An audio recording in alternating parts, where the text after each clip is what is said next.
Mitch Weathers. How you doing, sir? I'm well. Thanks for having me, you two. This has been fun. I've been here the whole time.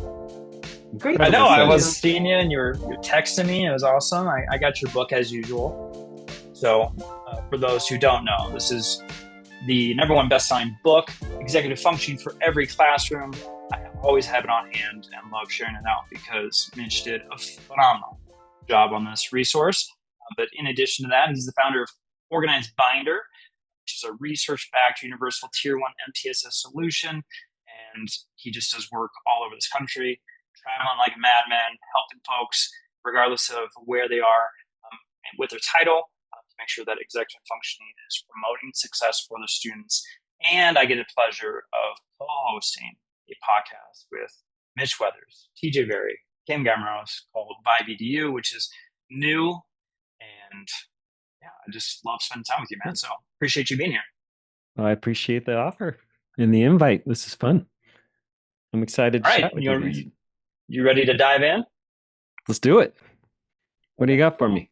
I feel very comfortable with you, Mitch, as we were just in California together Yeah. in a panel conversation. So this is going to be fun. All right. So you're known as the executive functioning guru. I don't know if you realize this. Am I? So Okay. yeah, you are. So I'll take with it. that, how do you feel about executive functioning connected to school behavior challenges in the classroom? Is there a relationship there? And if so, what is it? Yeah. Good question. And thanks again for having me. I think there's no doubt that oftentimes a student or a young person and old person for that matter who is experiencing dysregulation in a learning environment, it might, if we keep it in this through thinking of students, it might manifest in ways that behaviors that are off task, distracting, problematic, but the behavior, as you know, is a form of communication and not a root cause. So when we look at a student who's struggling with executive dysfunction and then the expectation around content and curriculum and the school day and everything a young person has to manage, it can start to get overwhelming quite quickly. So I think there's a absolute parallel. And what's really interesting is when students get practice with, they get exposure to and start to hone their executive functioning skills, higher order executive functioning skills in particular, you do see a change in behavior. So I think there's Yeah, a strong connection. I would agree. And so let's talk about those practical strategies. And so, you know, if we're trying to embed those executive functioning skills into the daily classroom routines, what are some ways that they can do that, but then also in that connection piece, reduce those student behaviors? Yeah. Um, well, first, I'd like to highlight what you said about kind of in the classroom or at school. I as a veteran teacher and also a parent, I believe that executive functioning skills are best learned, if you will, practiced at school and supported at home. It's not always the case if it's a homeschool environment or an independent study environment, but there's something to be said about embedding practice with and exposure to these skills and habits within the context of what we're learning. Because I also believe that executive functioning skills aren't taught in the kind of didactic or traditional sense of that term. They're best learned when students clearly see them modeled and they get practice doing them. I call it the three keys: clarity, modeling, and routine. And the reason I say routine is they practice them as a byproduct of participating or engaging in a daily predictable routine. There's a few things to keep in mind when we're, if you're a teacher, an educator, a school leader on the call, and you're supporting students that exhibit signs of executive dysfunction and want to do something about it, there's always a challenge there because we're so short on time. That's just a teacher's reality. We live under an intense time crunch. So even if you did want to teach them, and you realistically, where are you going to find the time?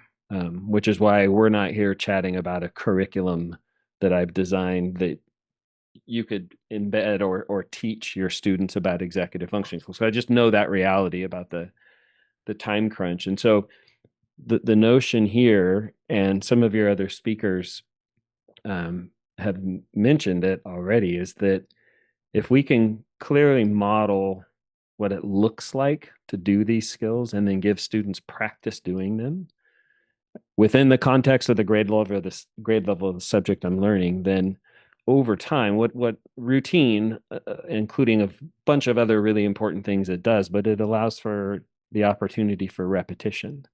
And so if I get to practice learning to get and stay organized every single day, because it's the third step of the routine that I unpack in that book that's part of Organized Binder. So I'm clearly seeing it modeled because the class sample and then other students in the room have the same portfolio. So I'm like marinated with the nonverbal visual cues, but I'm actually doing it each day. And that could be in my fifth grade class, it could be in my third grade class, it could be in my ninth grade science class, it could be if I'm in middle school and I'm going from class to class to class and I'm doing it in all these different contexts. Well, pretty soon I start to make these executive functioning skills my own. They become these transferable competencies, and I can take them with me into other places. So the whole idea of it is they're not taught, they're learned. There's a great native Hawaiian expression that is makahana kaike. And I embed it in every talk I give and every training I give, because one of the ways it could be translated is that the knowing is in the doing, that there's this ancient wisdom around there's certain the knowledge is actually found in the action. And so if we can give students, and it's a win-win, right? If we can just give students practice with these while I'm seeing them modeled, and it has a very small time footprint in a classroom, then the win-win is it's realistic for a teacher, and over time students start to develop these executive functioning skills. So I shouldn't That makes assume sense. That was everyone kind of that's a listening. long-winded Yeah. response, No, but no, I love it, Mitch. No, you that know was me great. and know I'm long-winded, so I apologize. I But I just put don't the really cord in your back apologize. and let you go, Mitch. Don't worry about it. So I don't want to assume everyone that's listening right now understands what those skills are. Yeah, Because good I question. think executive functioning is used as far as a term, and sometimes we just assume that everyone is just a universal No, I appreciate understanding that. of those. So will you break that down real quick as far as, Yeah. when you're talking about these skills that need to be repetitious, what those are exactly are that the teachers are Yeah. either That's modeling a or trying to get the students to do? yeah, that's a good point and a great place to start, Josh. So if we step back and look at executive functioning, what the research shows is there's kind of two domains or categories. There's the core executive functions, which are working memory, inhibition, and cognitive flexibility, also referred to as shifting. And the core EFs, I mentioned those first because they really are kind of the foundation upon which higher order executive functioning skills are built. And you held up my first book, um, that came out in 24.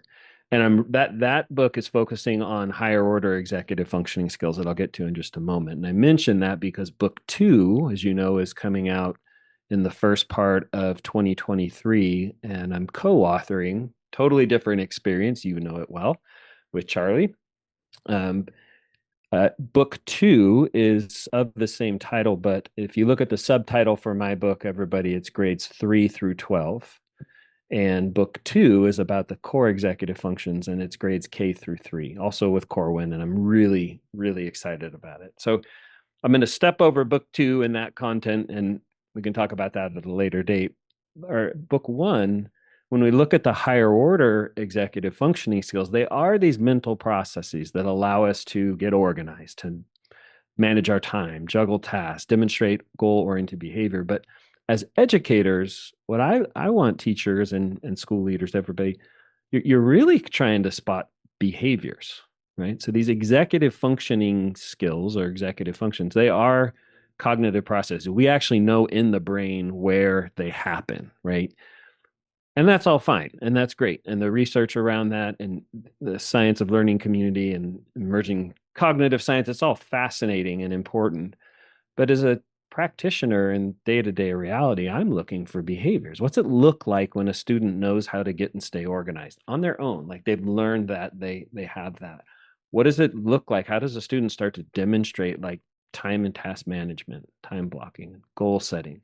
So inherent to my work at Organized Binder and then book one, the one you held up, there's 6 higher order executive functioning skills we look at. And the first, ironically, is working memory, which is also considered a core executive function, but it literally is the engine for learning. So when we consider a predictable daily routine through the lens of reducing extraneous cognitive load, we're freeing up working memory capacity that we can use for retrieval and spacing and some of the stuff that's it's the stuff of learning. So working memory, time management, goal setting, um, organization, self-regulation, and accountability, which is both, I say it's 2 things. It's something that caring adults do for or to young people. We hold them accountable because we love them, and that young people learn to do for themselves over time. So those 6, when you ask like what are those skills, now just think for a moment,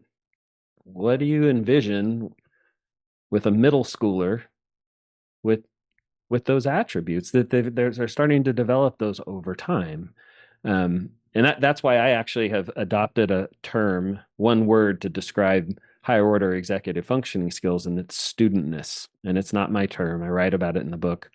A school reached out to my team and I at Organized Binder, and they were on this mission to develop this sense of studentness. And I thought, that's a really good way to sum up. Like, think of a young person that knows how to get and stay organized and demonstrates goal oriented behavior and manages their time. Like they know how to do school. They know how to jump in with a sense of agency or dexterity in their learning. And too often and this is back to the behavior piece, Josh, too often a student who is in a low level or even heightened level of fight or flight, who is experiencing a dysregulated nervous system and demonstrating those behaviors, what does it mean for that student as they start to get practice and develop these skills over time? Well, that dysregulation, I'm most likely experiencing my education as a passive object. Like, I'm here, it's happening all around me. And I remember feeling this way because the classroom was never a super comfortable place for me. And you remember this, maybe like you're looking around at other kids and you're like, but they seem to know how to do it. And I'm not just talking about like A's and B's, and it's like, how come you know how to jump in as an active subject and I just don't quite get that? And I've seen the switch happen for kids when they start to develop this foundation that these executive functioning skills provide, and all of a sudden I can find my things. I'm not missing assignments because I have my count. Like, they start to have that sense of capacity and agency themselves. So I'm going to hone in for a second on the working memory because I've heard you speak about this in several ways. And I love how you associate to like the body's calories and burning them off. And especially in secondary world, we tend to go to class to class to class, and we're in these different environments, and we've got these different rules or classroom procedures and practices, and sometimes we don't even a lot of times we don't even consider that as an option for a child that might be dictating a student's behavior. Will you share what working memory does for a kid, but also associating into the calories metaphor, if you yeah, will? yeah, I'd love to. I think it's another good kind of starting place. Even though we're not technically Yeah, starting don't anymore. worry We're about it. halfway through. Um, yeah, just quick like large overview, not getting into the nitty gritty, but of course we have our short term memory, which is just what it is, this temporary holding place, kind of a passive storage. And we know that if you don't utilize that information stored in short term memory fairly quickly, it's gone.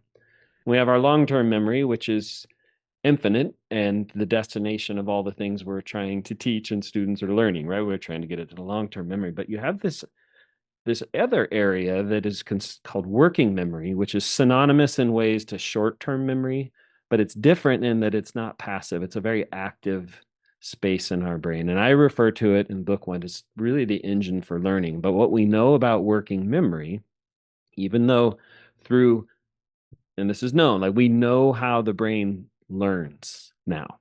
And right. So when we look at it's all about getting information out through retrieval practice and spacing, and all of that's working memory. But what's interesting about working memory is it's finite. There's a capacity to it. And if I'm using any of that bandwidth, any of that capacity, which in that book I refer to as these mental calories, I'm a runner and I like to think about like if you're just running out of calories and you don't have it, there's just less there, right? So with working memory, if I'm using any of that capacity, and this is Sweller's cognitive load theory, there's just less available to focus on what I'm trying to learn, right? And so what the epiphany for me early in the classroom here working in Northern California, many of my students were multi-language kiddos, and I realized, oh my gosh, I'm relying on verbal communication almost like far too much, and at times almost exclusively. And in a heterogeneous classroom, that's an equity issue because for the student sitting next to the multi-language learner that English is their primary language, no problem. But if I'm having to translate everything I hear, everything I'm reading, right? That translation, that those mental calories, that's taking working memory. So I have less available than the person who's they're not using any of that, right? They're just listening and reading and hearing everything I'm saying. And that really started to bother me because now that student was going from my class to another class with a different routine, different expectations, if any, and then another and another.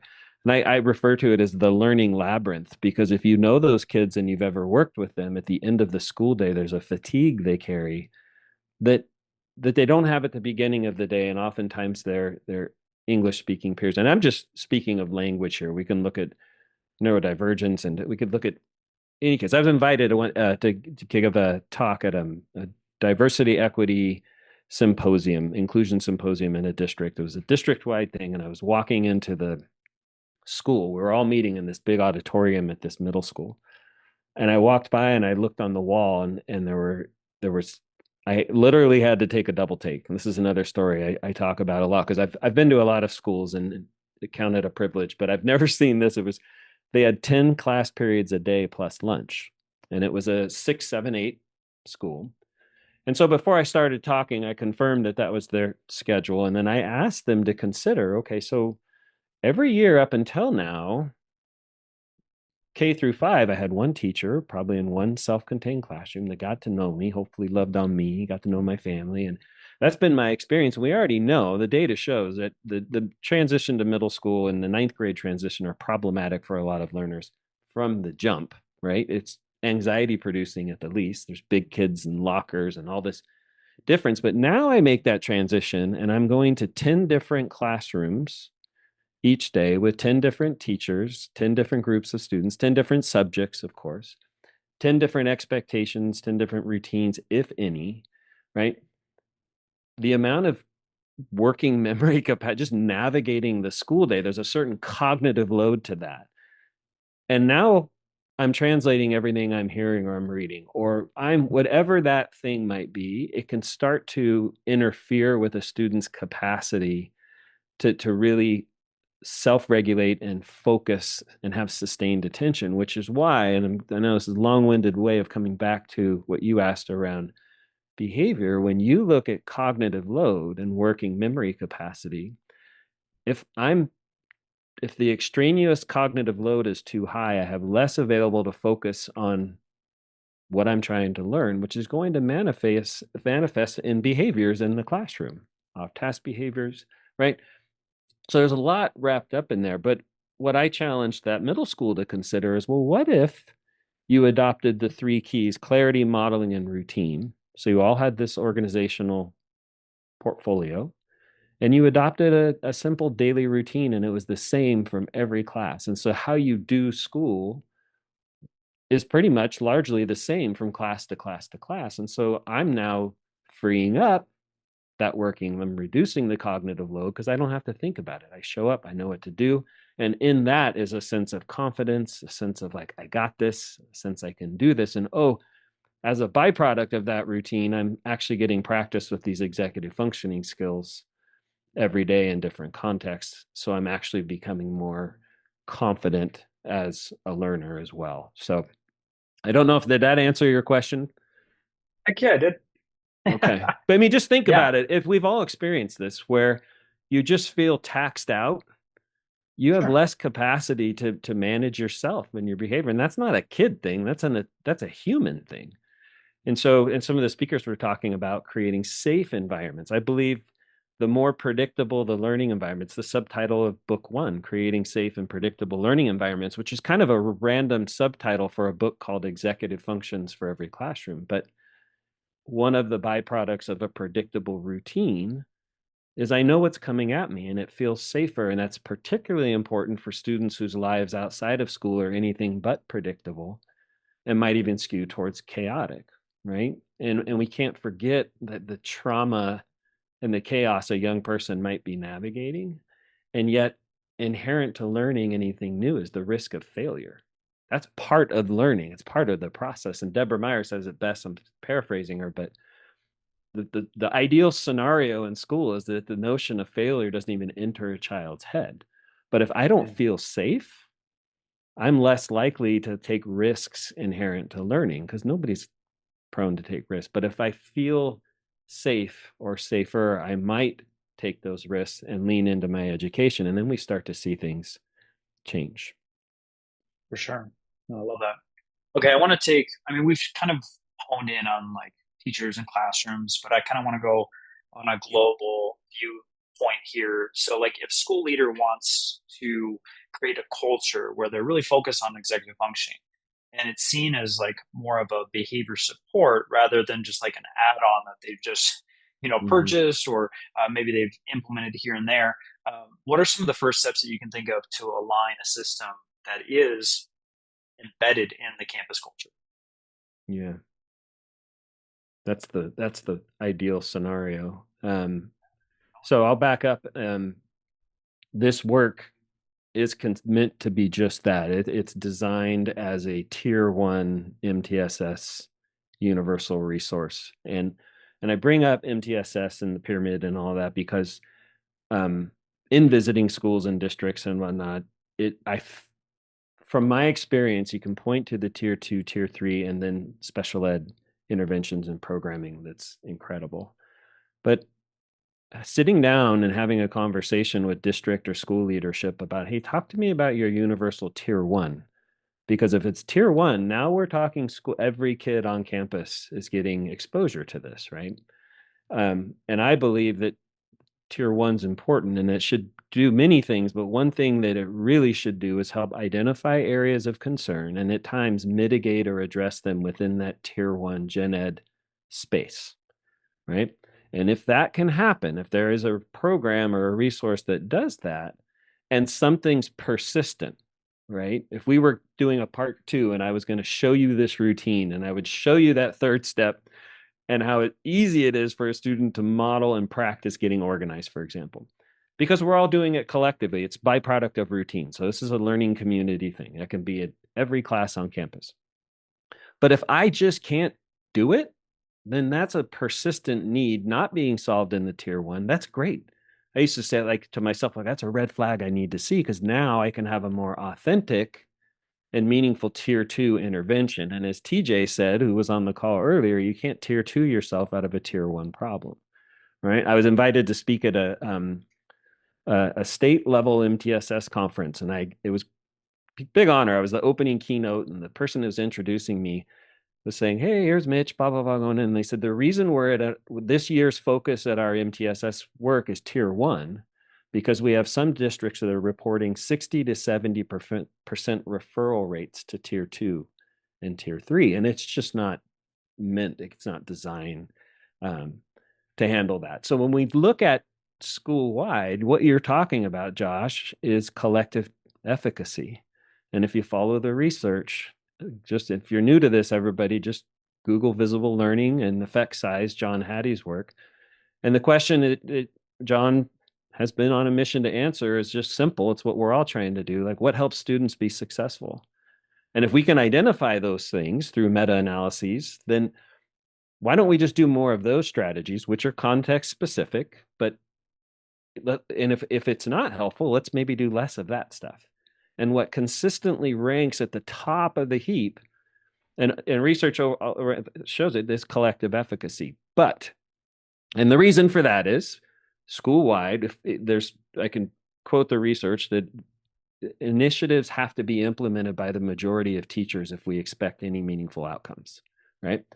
But, and this is my addition to that, initiatives have to be, and I don't know if this is a word, but implementable by all teachers. If that's what we're saying, then I've sat through professional development, and any teacher on this call at this summit has had this experience where you're like, this is great, but it doesn't relate to me. I went through an all-day Saturday. It was a Saturday all day, 8-hour professional development at my school.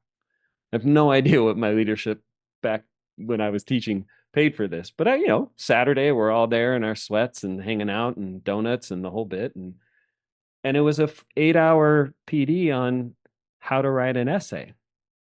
But I teach 9th grade science. My students are learning to write, not that it's not but it just wasn't as applicable. It was much more applicable to other people. So I'm very passionate about, hey, if you're going to get collective, because collective efficacy moves the needle, there's no doubt about it. It has to be realistic for everybody on campus, which means it has to have a small time footprint, because I already have a job to do and I don't have enough time to do it. And it has to be agnostic in the sense of content and grade level. And what's that? Those 3 keys, man: clarity, modeling, and routine are grade level and subject area agnostic. We can all rally around with fidelity on those 3 points. And then remember, we're talking about executive functioning here, but we're not actually talking about it, because it's a byproduct of engaging in a routine. And each step of that routine, I'm practicing a different higher order executive functioning skill while I'm constantly seeing it modeled. And that's an important thing. There's a class sample portfolio for every teacher, because you have to have a model. I have to be able to say, here's what it looks like to get organized. But let's be honest, and this is not a takeaway from teachers, but some teachers struggle with executive dysfunction. And so when we get collective, it's really fascinating to watch how it can transform a campus, a district with this approach, this work, and therefore have a huge impact on behavior. So, but I'm going to shut up now because we're going to run out of time. And the next speaker is incredible. I've heard him speak too. Jonathan is incredible, and this is going to relate very well with his topic. But I also want to get your free resource out to folks. So you got the class, right? Teach executive function, class that's happening September 23rd. So do you mind just giving a Cliff Note version of what's going to happen at that event? Yeah. So if any of this is resonating, I thought, you could pick up the book. We have online courses. You can check out Organized Binder, but I thought I'd offer a live class with me. It'll be 1 hour long, and it'll be a much deeper dive into the stuff we're all talking about. But I'm also going to model clarity, modeling, and routine, because I can screen share, I can show you and really plant the seeds. So I thought that would be a fun freebie, if anybody, a gift, if you want to join on a call with me, and then we'll have some Q&A time at the end. You can ask me anything and I'll try to answer it. Yeah, and it's next week. I thought it would be good, not a month from now. Like, well, if this is jiving, resonating, then let's chat next Tuesday, and that'll be fun. I just signed up. I'm doing it. Okay. I love it. Looking forward to it. Thank you, Mitch. Yeah, Charlie. Mitch, thank you so much. I am super honored to be here, and you're doing incredible work, so keep it going. And excited for the next sessions. Awesome. Thank you so much.